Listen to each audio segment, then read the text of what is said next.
আসসালামু আলাইকুম ওয়া রাহমাতুল্লাহি ওয়া বারাকাতুহু। আউযু বিল্লাহি মিনাশ শাইতানির রাজিম। বিসমিল্লাহির রহমানির রহিম। রাসূল করিম আম্মা বাদ। শুরু করতেছি মহান আল্লাহ তাআলার অশেষ রহমত নিয়ে। আপনাদের মাঝে আজকে কিছু কথা বলবো প্রিয় ভাই ও বোনরা। কথাটি খুব মনোযোগ সহকারে বুঝবেন।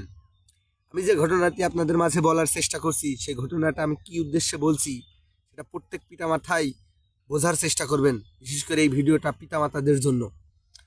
এই ভিডিওটা হলো হযরত উমর রাদিয়াল্লাহু আনহুর সময়, তার জামানায় একটা ঘটনা ঘটেছিল। হযরত উমর রাদিয়াল্লাহু আনহুর ছেলে, সেই সময় হযরত উমর রাদিয়াল্লাহু আনহুর ছেলে তৎকালীন সময় নাবিস পান করার পরে সে একটু মাতলামো করে।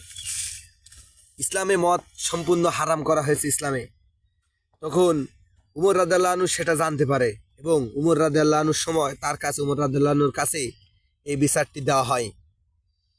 দেওয়ার পর উমর রাদিয়াল্লাহু আনহু গ্রামবাসীকে সবাইকে জানানোর পর বলেই আসরের নামাজ পড়ার পরেই বিচার হবে, বিচারের একটি ময়দান আছে। কিন্তু ওই সময় উমর রাদিয়াল্লাহু আনহুর ছেলে বলেন, বাবা আমি নাবিস খেয়েছি। সেই সময় কিন্তু উমর রাদিয়াল্লাহু আনহু বিশ্বাস করে না কথাটি, এবং এমন তো সময় উমর রাদিয়াল্লাহু আনহু বিচারে যাওয়ার সময় আশপাশের লোকজন কানাঘুষা করে বলে, উমর নেতার ছেলে, উমরের ছেলেকে কিছু বলবে না, হয়তো দু এক ঘা বেতের বাড়ি মেরে ছেড়ে দিবে তাকে। কিন্তু অতঃপর ঘটনাটি ঘটে উমর রাদিয়াল্লাহু আনহু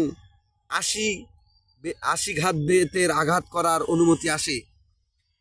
এমন তো সময় একজন ব্যক্তিকে বলা হয় বেতাঘাত করার জন্য। সে বেতাঘাত করে। এমন তো সময় উমর রাদিয়াল্লাহু আনহু তা দেখে পছন্দ হয় না। উমর রাদিয়াল্লাহু আনহু নিজেই তার ছেলের গায়ে বেতাঘাত করতে থাকে। এমন তো সময় তার স্ত্রী তার পায়ে ধরে, ও স্বামী আমার ছেলেকে মেরো না। এমন উমর রাদিয়াল্লাহু আনহু তার ওয়াইফকে সরিয়ে দিয়ে বলে, এটাকে অন্য জায়গায় নিয়ে যা। এবং উমর রাদিয়াল্লাহু আনহু ছেলেকে ৮০টা বেতাঘাত মারে।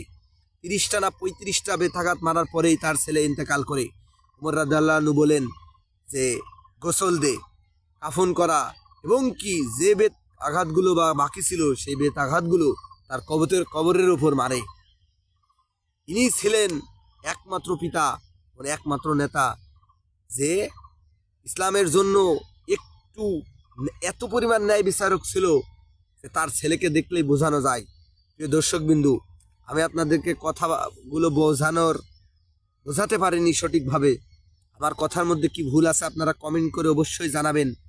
আমার কথাগুলো যদি আপনাদেরকে ভালো লাগে তাহলে অবশ্যই আপনারা এটা শেয়ার করবেন এবং আমার পেজটাকে ফলো দিবেন, আমার পেজটাকে একটু সাপোর্ট করবেন। আমার একটা ইউটিউব আইডি আছে, ইউটিউব আইডিটার নাম হলো মোহাম্মদ সঞ্জির হোসেন।